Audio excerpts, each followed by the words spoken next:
Hello, good evening and welcome to News 360 live from our studio here at Desanwe Kanda in Accra. I am Martin Asiedu-Dartey. And I am Ayisha Yakubu. Coming up, the headlines. News 360 headlines is brought to you by Flamingo Paint, Pepsodent Charcoal and Pepsodent Herbal, EcoBank. Finance Minister Dr. Ayisha says Ghana's economy is on the path towards economic recovery as he delivers the 2025 mid-year budget review to Parliament.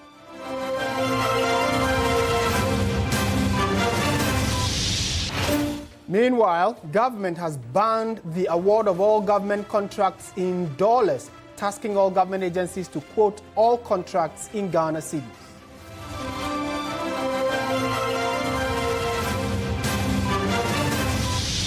Also coming up, Minority Caucus deserts Parliament as it submits petitions to the presidency and the diplomatic community to demand urgent action against Galamsey and perpetrators of the violence in the Ablekuma North parliamentary rerun.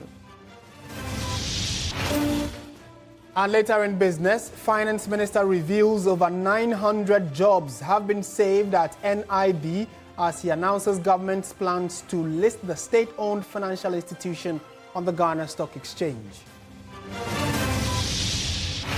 And in news from elsewhere, at least 12 people have been killed as Thai and Cambodian troops clash in a disputed border area.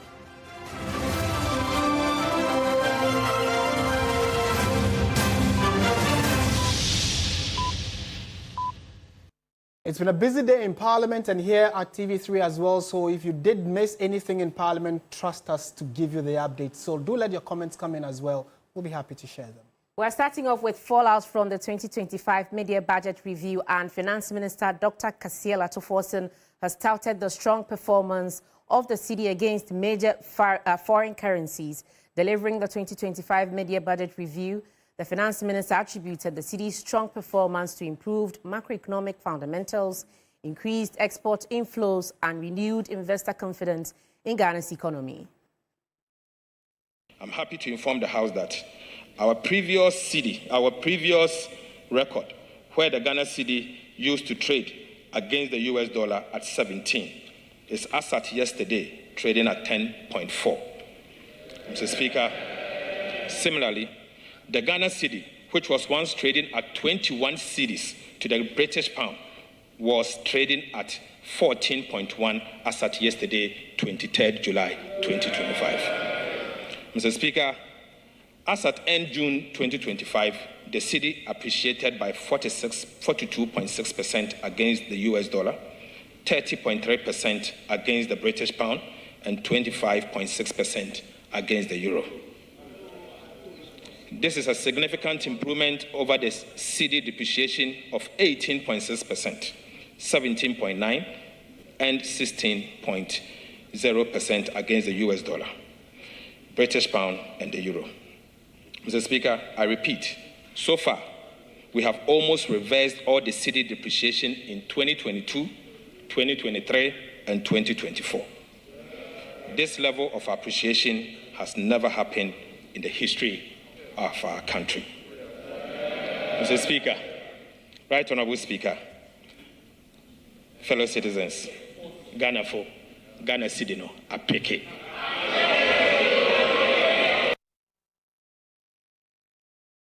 Meanwhile, government has banned the award of all government contracts in dollars, tasking all government agencies to quote all their contracts in the local currency, the Ghana cedi.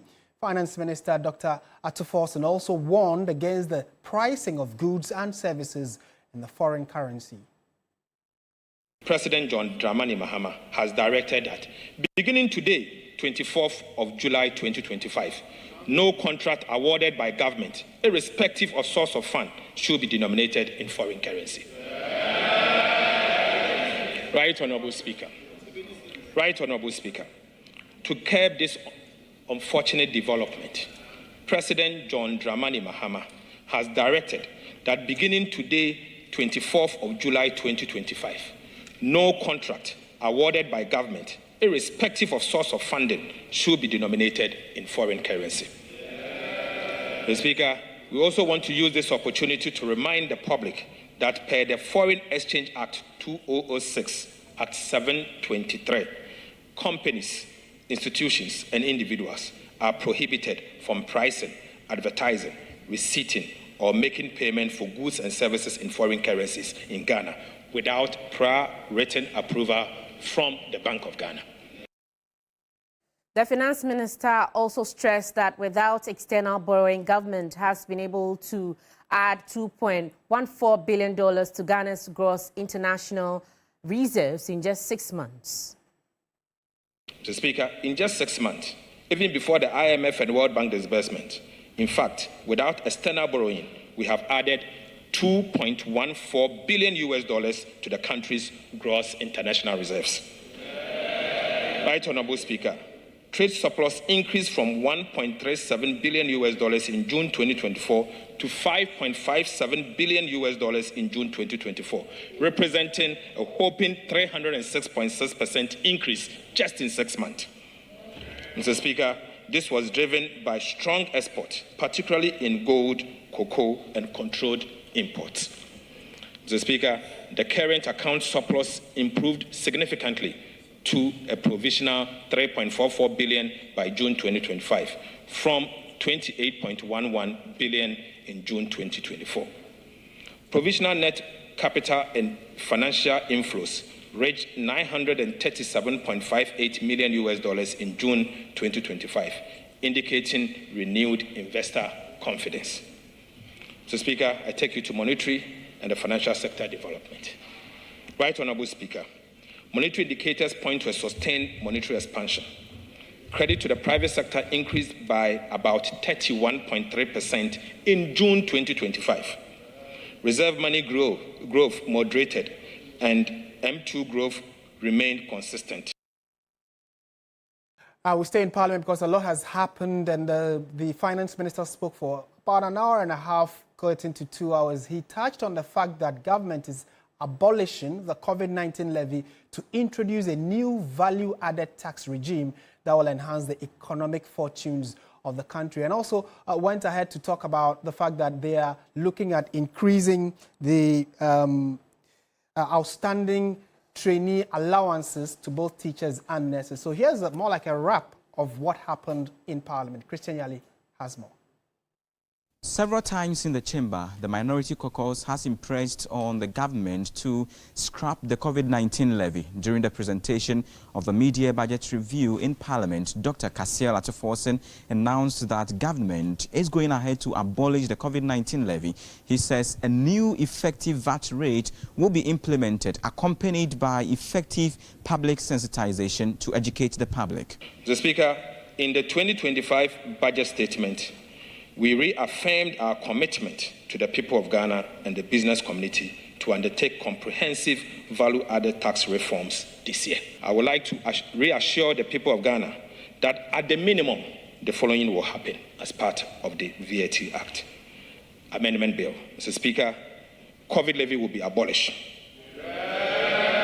The effective VAT rate will be reduced. The punitive cascading effect of the GET Fund and NHIS levy will be removed. VAT flat rate will be removed. And a unified VAT rate will be implemented. The VAT registration threshold will be increased to exempt small and micro businesses, and compliance will be improved through public education, awareness creation, and the introduction of fiscal electronic devices will be deployed. The minister also announced that government has paid all outstanding nursing trainee and teacher trainee allowances from January to June 2025. I am pleased to inform this House that we have paid all nursing and teacher training allowances from January to June 2025. Right, Honorable Speaker, from the end of this month, July 2025, all nursing and teacher trainees will receive their allowances promptly at the end of every single month. After listing several road projects that the government seeks to upgrade across the country, the minister ended on a rather rapturous note when members of the majority joined him to sing choruses in listing several financial obligations that the country has settled.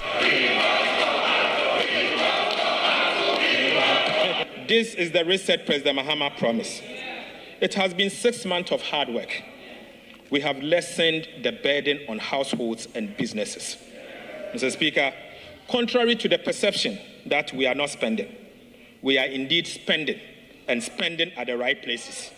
We are making the right investment in the lives of the people of Ghana. An amount of 1 billion Ghana cedis to the free secondary education program has been paid.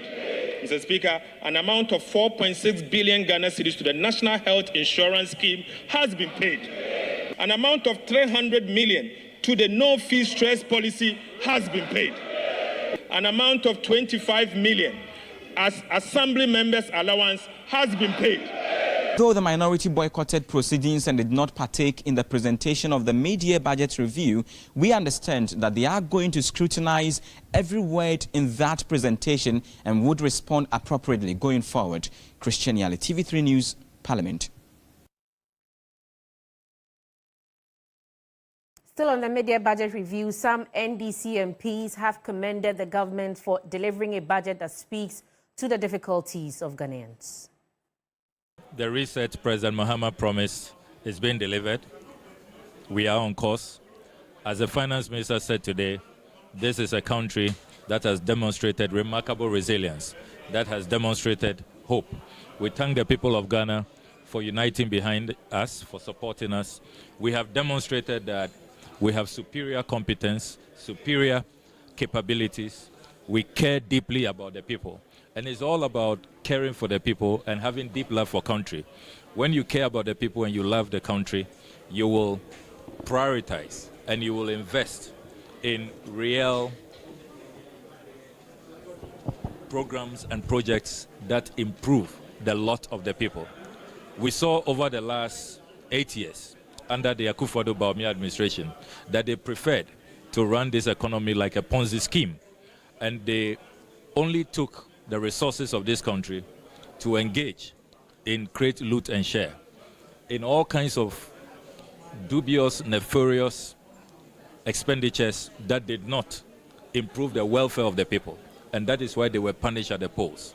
We have learned from that, and we are resolved that the overwhelming majority the Ghanaian people have given us, we will use our numbers to better their lot. You know, sustaining the hope of Ghanaians. I mean, we've seen that the economic indicators are good, translating into meaningful lives of Ghanaians. I mean, we all saw how prices of commodities, prices of items in the market, you know, have reduced because of the good work of His Excellency John Dramani Mahama. So there's hope, and the resetting agenda is working for us as Ghanaians. I'm excited, you know, especially on the health sector, because the prices of health commodities, medicines and non-medicines, definitely will reduce. So I'm excited.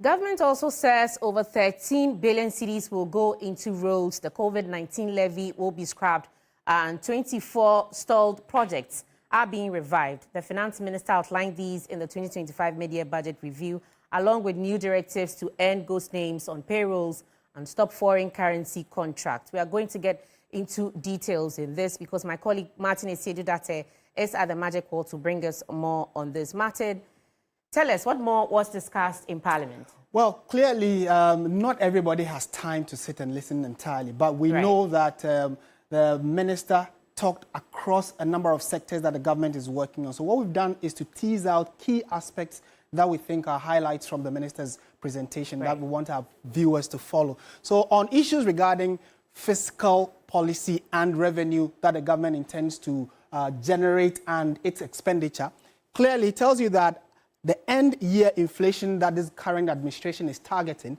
is about 11.9%. You can round it up and say 12% is the inflation target that this current administration has. Revenue and grants that the country has accrued so far is 229.9 billion Ghana cedis, an upward increment of 2.9 billion.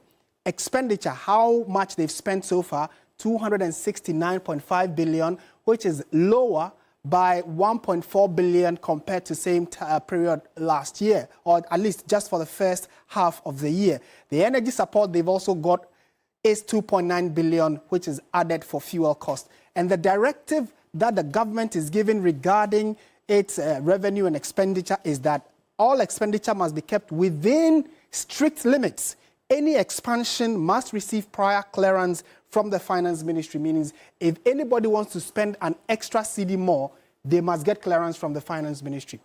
On issues about the VAT you mentioned, it also says that, one, COVID-19 levy will be abolished, effective VAT rate to be reduced, NHIS and the GET fund cascading effects will also be removed, flat VAT rate to be replaced by a unified VAT rate, and small and micro businesses will be exempted from the current VAT that they are paying because they are raising the threshold. So small and medium businesses are likely to be exempted from that. And the strict directive given is that by the end of October 2025, a new bill, VAT bill, I should say, will be submitted to Parliament.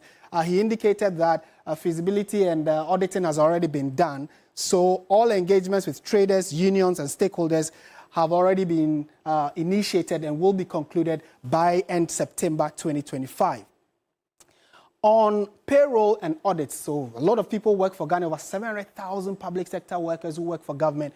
A number of them are sneaky individuals who are enjoying largesse that they've not worked for.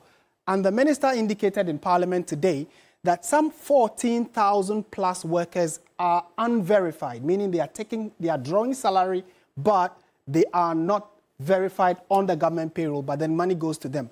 Again, 53,311 separated staff are still on government's payroll. And he described the separated staff as people who are either retired, people who are either dead, people who are on the payroll, used to work and are no more, either they've moved on, etc. But all those individuals are still drawing from government coffers. And he says that if you total how much money these individuals are getting, we are looking at 150.4 million Ghana cedis. And he has revealed that they are going to be investigating all of that and make sure they recover that amount of money. And the directive is anyone validating ghost names will be held personally liable and sanctions will be applied. And that directive has gone to all MMDAs to comply fully. Again, on infrastructure, the government is saying that they're going to be building more bridges and roads and gave specific areas. So the interesting bit about this is individuals or regular Ghanaians in these areas can monitor, observe, and talk about it so the government can be kept on its toes. So bridges and roads, for instance, it says the Volta River, a bridge is going to be built across some parts of the Volta River. The Obechebi Lamte interchange and then the Tema Aflao Road would also be given a proper look at. Hospitals, the Konfanochi Teaching Hospital, Ifian Kwanta and Bolga will be given a facelift and upgraded. On education, TVET centers, senior high schools will be expanded and the Bonsu University would also commence. And then markets and water, Takrady Market, Wenchi Water, renewable energy, all these areas are going to be getting some incentives and revenue injection to help them, grow for the betterment of the citizenry. It's quite elaborate, but now let's pick the thoughts of an economist, a development economist who also followed the budget reading in Parliament today. Dr. Frank Bano has joined us. Doc, very good evening. Thank you for your time. Good evening to you and good evening to your listeners. To start with, what would your initial assertions be about the mid-year budget presentation? It looks as though it's been all rosy for the government. Is that a position you'll share? Thank you once again. Like you rightly said, it was not going to be anything surprising from the onset. Like we had previously given interviews to some sister stations, it was also going to be about the government touting their achievements in terms of what they've been able to do within the first 6 months being in office from 7 January. It was not also surprising that the Minister, Honorable Dr. Asiedu-Dartey, also spoke about the gains in terms of the appreciation of the local currency, the Ghana cedi, against major currencies like the US dollar, the British pound, and the euro. And then most importantly, he also spoke about fiscal consolidation, and then he attributed fiscal consolidation in particular to the strength of the Ghana city. Of course, I mean, these are things that will be delved into it one by one to look at the merits and the demerits of such statements being made on the grounds. Again, the minister also spoke about the big push, if I'm correct, outlined some priority project areas, including the past government, with the NPP government, projects that they had previously started but had been stalled for one or two reasons. Significant among them include the Takoradi PTC, the second D Takoradi Road, some critical water infrastructure projects, some inner city roads, among other things, which are very vital to economic movement of goods and services. So my general impression about the statement made by the finance minister is one that, yes, in terms of delivery, it was very well articulated and delivered. However, I think there are one or two issues that you would have to critically look into them to assess really what the facts are. To begin with, I think I spoke about the issue of the appreciation of the currency, and before I move to that, I would want to build up from the debt. If you can be brief with that, if you can be brief on that for me. Excuse me, come again, please. I'm asking that if you can be brief on that, your next submission for me, I'll be grateful.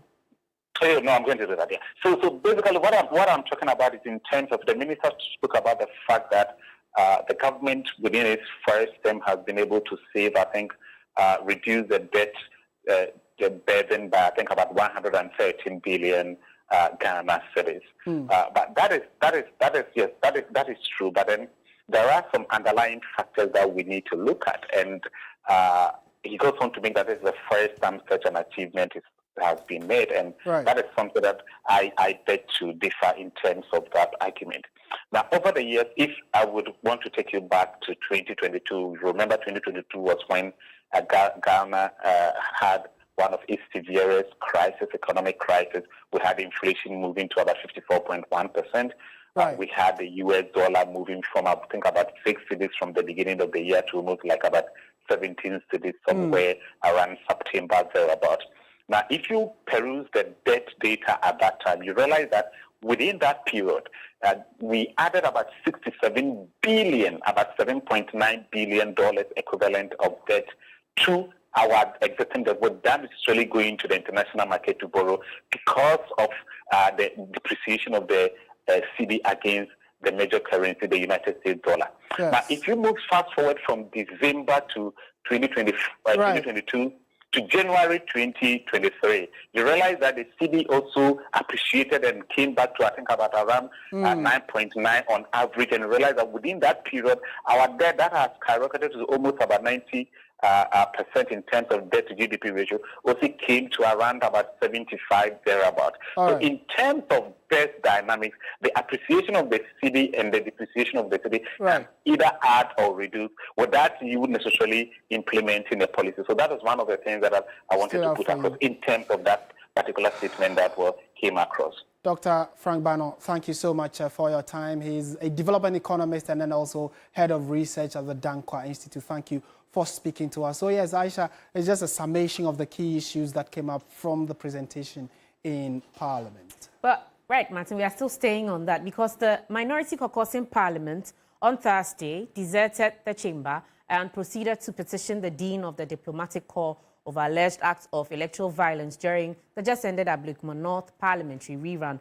The group later moved to the Jubilee House, where a similar petition was presented to the presidency for action to be taken against the perpetrators of the violence. Build our democracy to a very admirable point. And Mr. Chief of Staff, not to bore you with words, Ghana is seen as a beacon and a fledgling democracy. We think that we have contributed hugely. The two main traditions, the MPP and the NDC, both have contributed hugely to building our democracy to the point where we are. The recently held rerun of 19 polling stations birthed a lot of issues. I won't try to unpack them here, but a lot of issues that certainly needs our attention of all the variables involved in the political field, particularly government, because a lot of responsibility is on your head. You are in total control of the security of the state.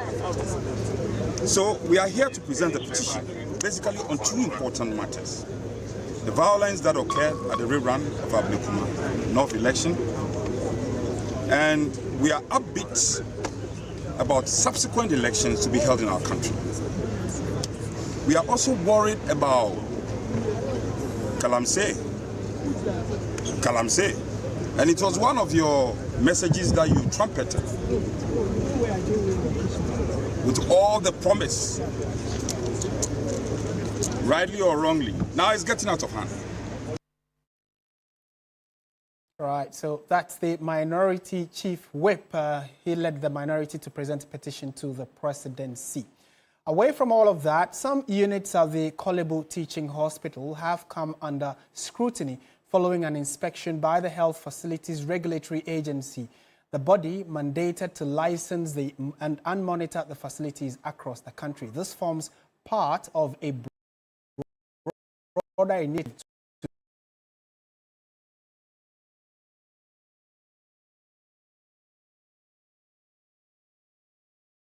to reassess and ensure standardized operations. Identified several issues, including poor waste segregation, lack of patient privacy, and other operational shortcomings that could compromise the quality of care. Your color coding and your bins, open bins and waste, infectious waste and non-infectious waste all mixed together. I think it's not good. So the infection control, this thing, please, you need to do something. Improvise for Kolebu, not acceptable. Trauma area, please, it's not good. We know you are overwhelmed by cases, but please, patient's privacy is critical. So even though we have a crowd, please try and ensure the patient's privacy. In response, the Director of Medical Affairs at Kolebu, Dr. Frank Owusu-Setre, addressed the concerns raised, assuring both the public and regulators that measures will be taken to improve conditions within the affected units. Privacy may appear people are exposed, but in the emergency room, things can change within a twinkle of an eye. So when you box people in rooms, in corners, you might have seen that we have those drips, but if you draw them and there's something happening, chances are that you won't see. For the waste segregation, I'm not very sure as to why you found what you did, but again, this attests to the reason why we should continue to have these, because as the medical director, this has not come to my attention. The HEFRA team, which led the inspection, issued a strong warning to health facilities nationwide, stating that legal action will be taken against institutions that fail to comply with regulatory standards. I will encourage all health facilities to make sure they come under regulation. I also want to caution those who are not under regulation that under the mandate given to us, we will come after all of you. Not because we want to punish you, but because we want to ensure that the people of Ghana receive quality health care. We have sanctioned a few health facilities who are living below the minimum standards. We have been able to close down just this year about 4 health facilities that were below standard. So far, over 300 health facilities have been inspected across the country as part of HEFRA's ongoing effort to ensure compliance and uphold national healthcare standards. And now celebrating 3 decades of academic excellence and holistic education, Dayspring Montessori International School marked its 30th anniversary in grand style with a colorful float parade through the streets of Dansoman. There's more in this report. A day filled with color, music and nostalgia as the Dayspring Montessori International School kicked off its 30th anniversary celebration with a live float parade through parts of Dansman. The parade, which went through designated streets in Accra, showcased creative performances, cultural displays, and a vibrant procession highlighting the school's impact on education and child development since its inception. Principal of Day Springs Montessori, Eric Kofiado, highlighted the aim at celebrating the institution's journey. We are here today to reach out and to draw attention to us and to show the quality education that Day Spring offers to the whole of the Ghanaian children. And so we invite all parents from all walks of life to bring their children. Fortunately, as part of our corporate social responsibility, we are giving out to society. And Day Spring is offering free admissions for the 2025-2026 academic year. Some students share their journey in school. This spring has helped me to achieve some of my goals, like being second in class, and I know they'll do more for me. We have the best facilities and the best teachers you can get here in Dansuma. A parent, Joan Oforia Santi, encouraged other parents to enroll their wards in the school. Day Spring is the best. They enrich the brain. If you want your ward's brain to be enriched, then you need to bring your ward to Day Spring. Day Spring, enriching all-round brain. This is News 360 live here on TV3. We are bringing you some business news. Next, stay with us.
Reporting from the Takoradi Market Circle, from the heart of the Upper West Regional Capital, From the heart of the Ashanti Kingdom. Reporting from Sunyani, from the Central Business District of Navrongo. The parliamentarians are on recess. This is where it all unfolds. The moments that potentially alters the course of our nation and the world. These are the individuals we recognize, the voices we amplify, who appears on screen and who contributes behind the scenes. With professionalism at our core, we bring you news you can trust, impact journalism that makes a difference. This illustrates how diverse perspectives enhance our strength and reinforces our mission. This is 3 News, leaders in breaking news, exclusive interviews, facts and analysis on TV, radio, online and digital. 3 News, first in news.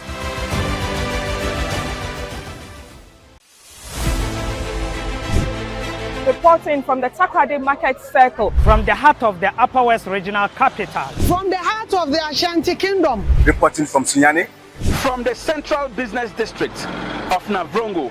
The parliamentarians are on recess. This is where it all unfolds. the moments that potentially alters the course of our nation and the world. These are the individuals we recognize, the voices we amplify, who appears on screen and who contributes behind the scenes. With professionalism at our core, we bring you news you can trust. Impact journalism that makes a difference.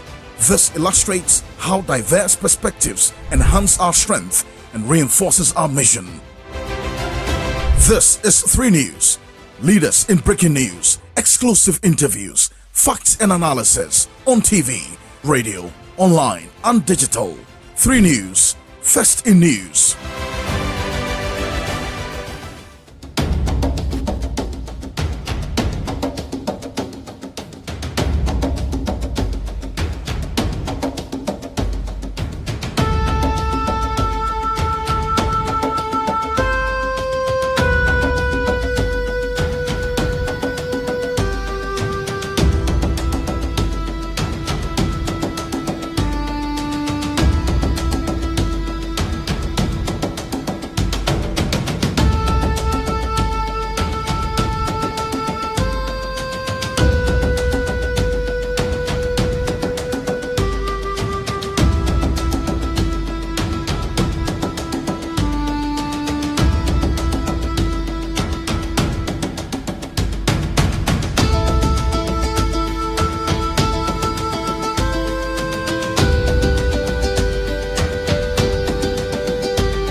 Welcome back to News 360. Sorry, Ayisha, coming. Oh, absolutely. Welcome back. Thank you for joining us. Thank you so much. You have more from the media budget review. Yes, more details from there. Take it away. Thank you. Good evening and welcome to the business segment on News 360. I am Minu Aful. Now, Finance Minister Dr. Kasiela announced in Parliament that over 900 jobs at the National Investment Bank, NIB, have been saved due to government stabilization efforts. Delivering the 2025 mid-year budget review in Parliament, he stated NIB is now liquid, fully active and primed for business with a 3.4 billion cedis paid-up capital and 23% capital adequacy ratio. Dr. Forson noted plans are also underway to list NIB on the Ghana Stock Exchange. The Finance Minister, Dr. Kasiela-Forson, says significant gains have been made with the macroeconomic targets set for 2025. However, he says government will be cautious and not revise those targets upwards, despite having almost achieved a significant number of them. GDP growth of at least 4.8%, end-year inflation rate of 11.9%, primary balance on commitment basis at a surplus of 1.5% of GDP, and gross international reserves covering not less than 3 months of import. Mr. Speaker, although we have made significant progress, we are cautiously optimistic. Dr. Kasiela-Forson said he wasn't asking for more money, despite the fact that government was projecting an increase in the revenue target for the year. Despite maintaining our macroeconomic target for 2025, including the primary balance on commitment basis of a surplus of 1.5% of GDP, we are revising both revenue and expenditure projections to reflect the impact of the additional revenue from the energy sector levies. Amendment Act 2025, Act 1141. Commenting on the National Investment Bank, NIB, the Finance Minister revealed that the investment the government had made into the bank is already beginning to yield results as the fortunes of the bank is beginning to change. He, however, also added that the bank is ready to do business and urged the public to engage with the bank. By taking these major steps, we have preserved Depositors Fund valued at 6.4 billion Ghana cedis. We have also saved over 900 direct jobs at the National Investment Banks. So, Speaker, we have preserved an indigenous Ghanaian bank. Unlike the previous administration, we chose to spend to save a bank than spend to collapse a bank. Michael Obudu, 3 Business, Parliament House, Accra. Away from that, Ghanaians and Canadians can now fly directly to each other's country from next year for business, schooling, or pleasure. This is because Ghana and Canada have signed an agreement which will see Air Canada fly directly from Canada to Ghana and vice versa. Travel time between both countries is about 14 hours with at least one stopover in another. In an interview with TV3, Canadian High Commissioner to Ghana, Miriam Montrant, noted that this will increase access for business and individuals who want to save time and money. The other thing I want to mention is, and that's something that might help, because if you remember, I said Canada is not close. So if you have to do 2 stops or 1 stop and it takes you 18 hours to get to Accra, it's also a deterrent. Yeah. So I'm pleased to mention that Canada signed an agreement, Air Canada actually signed an agreement with Ghana to have direct flights from Canada. So that will be great when it comes to access. That's supposed to occur towards the end of 2026, that you will see the first flights. Let's now take a look at how the cedi is faring against other major trading currencies and how some of our key commodities are also faring on the global markets.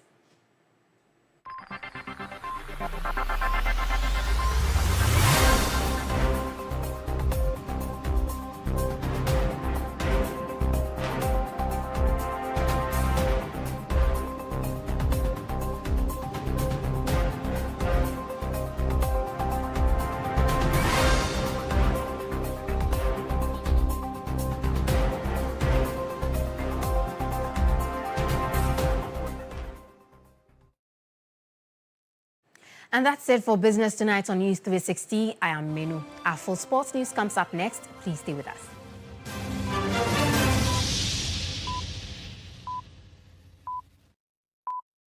Right, listen up. Quality is on a mission. It makes our gums happy and our teeth strong. See?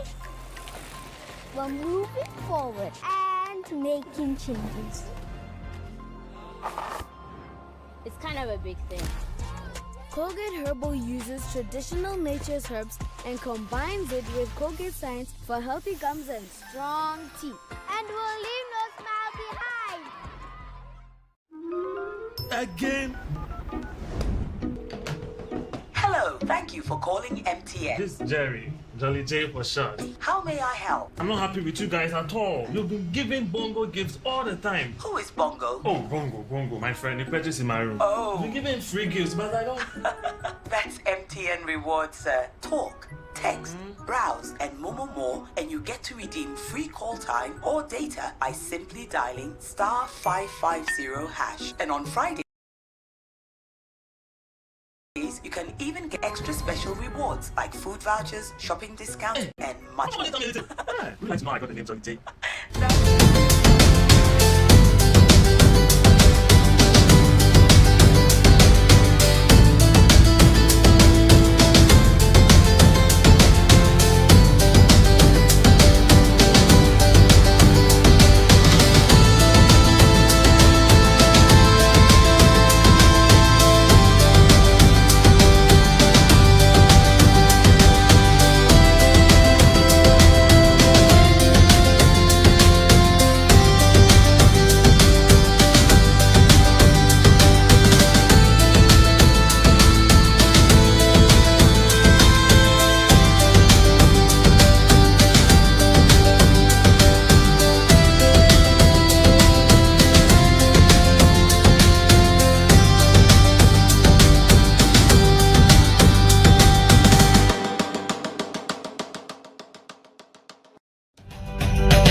Reporting from the Takoradi Market Circle, from the heart of the Upper West Regional Capital. From the heart of the Ashanti Kingdom. Reporting from Sunyani.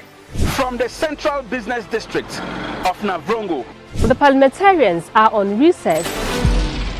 This is where it all unfolds. The moments that potentially alters the course of our nation and the world. These are the individuals we recognize, the voices we amplify, who appears on screen and who contributes behind the scenes. With professionalism at our core, we bring you news you can trust. Impact journalism that makes a difference. This illustrates how diverse perspectives enhance our strength and reinforces our mission. This is 3 News. Leaders in breaking news, exclusive interviews, facts and analysis on TV, radio, online and digital. 3 News, first in news.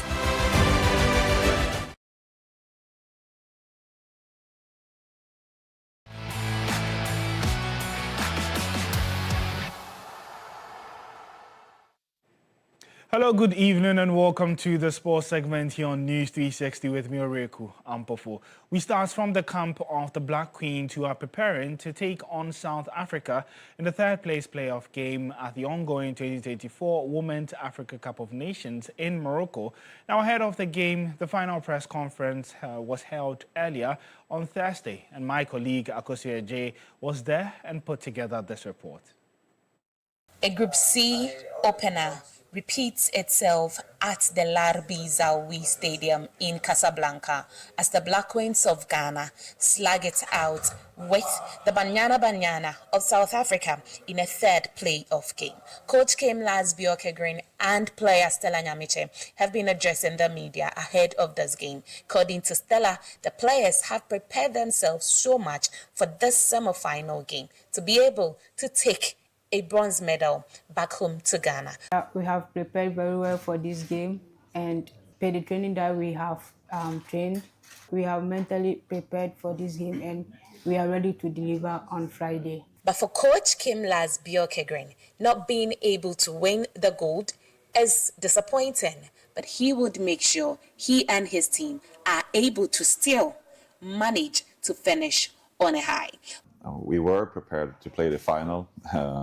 That's our first goal was probably to make the playoff. Today is back on track again and focus on the next game and to make sure to do the best we can to win it. For the Zari Ellis and Jermaine Sefensiwe, it's disappointing to them that they had to now fight for a bronze medal or play in a third playoff game. But they will also make sure that they are able to finish on a high, especially as Jermaine Sefensiwe will be retiring after this tournament, and also use that to honor player Gabriela Sigaldo, who got injured in their game against Nigeria. It's not the game that we wanted to play, that's in front of us, and we want to go home with something. Not just for Gabriela Salgado, but for Jermaine as well. We were hoping to give her a fantastic send-off. Unfortunately, it didn't work that way. But I think over the years, we've refreshed the squad a lot. The likes of Karabu, who's still in the early 20s, Noxie, Sibulele, they've got quite a number of caps. From the Larbi Zawi Stadium in Casablanca, I am Akusia Eje. Remember that the third place playoff would be on Friday, and that's between Ghana and South Africa. But moving on to some more stories here, where professional wrestler Terry Bollea, better known as Hulk Hogan, died on Thursday at age of 71, according to the World Wrestling Entertainment. The city of Clearwater, Florida, said in a statement that police and fire personnel were dispatched to Bollea's home after a report on an individual in cardiac arrest. Bollea was treated by fire and rescue crews when they arrived and was transported to Morton Plant Hospital, where he was unfortunately pronounced dead. Boleya is widely recognized as the biggest wrestling star of all time and helped the WWE become the behemoth that it is today. In the 1980s and the 1990s, Boleya's larger-than-life personality in and out of the ring made him a household name and a crossover mainstream star, starring in movies and recognized all around the world. Or may so continue to rest in peace. But that's all that we have for you here on the sports segment on News 360. My name is Oreku Ampofo.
Foods, Heaven Black Insecticide Spray and Coil, powered by 3 Entertainment. In entertainment news this evening, the University of Media Arts and Communication Institute of Film and Television, in partnership with the Ghana Academy of Film and Television Arts, has opened the Central Film Library Analog Video Digitization Project to safeguard Ghana's endangered cinematic and cultural legacy. The initiative aims to digitize over 300 fragile VHS tapes, including rare documentaries, state films, and historical footage from Ghana's First Republic and beyond. The project aims to preserve valuable audiovisual, historical, and cultural assets, which are at risk of extinction due to the degradation of VHS tapes. The digitization project seeks to restore, catalog the materials, and create safe digital copies, making them accessible to researchers, creatives, and the future generation. The Central Film Library Analog Video Digitization Project is the result of 4 years of research by George Bosompim and Dr. Rebecca Oheniasa of Unimark IFT. Video native technologies have been used to capture a significant part of our historical past. Yet these materials are among the most endangered. We believe that this project is an essential step towards ensuring that the precious materials which are housed in our archives, most of them are actually trapped in inaccessible formats. We are hoping that these materials will receive a new lease of life. Pro Vice Chancellor of the University of Media, Arts and Communication, Unimark, Professor Winston Abrampa, is confident the center will offer a lifeline to endangered heritage material. The center is designed to rescue, restore, and reanimate audiovisual works produced across decades of Ghanaian and African creativity. Many of these works are currently imprisoned on aging celluloid, Betacam cassettes, and magnetic tapes. Without timely intervention, chemical decay and hardware obsolescence will silence voices that once shaped our national narrative. By installing high-resolution scanners, color collaboration suites, and environmentally controlled vaults, the center offers a lifeline to endangered heritage materials. It will digitize, catalog, and preserve films, documentaries, newsreels, and oral histories, ensuring their availability to scholars, educators, and new generation of storytellers. The rector of the Unimark IFT, Professor Samuel Manasseh Yeringchi, said the initiative demonstrates the institute's dedication to safeguarding Ghana's audiovisual history. The president of the Ghana Academy of Film and Television Arts, Dr. Jim Farah Awindo, hailed the project as a legacy of collaboration between academia and industry. The center will also serve as a training hub for students in archival science and restoration. Time now for international news. Thailand has launched airstrikes against Cambodian military targets along their long-disputed border, escalating tensions between the Southeast Asian neighbors. Thailand also accused Cambodia of launching rockets into civilian areas. Thailand's health ministry said that at least 12 people, including 11 civilians and 1 soldier, have been killed in clashes with Cambodian troops. The strikes came a day after a Thai soldier lost his leg to a landmine on the border, prompting a downgrade of diplomatic ties by both Bangkok and Phnom Penh as relations collapsed to their lowest level in years. And that's it for our package. Thank you so much for watching. I am Martin Asiedu-Dartey. And I am Ayisha Yakubu. Join us at 10 p.m. for Ghana Tonight with Alfredo Kanse. Good evening.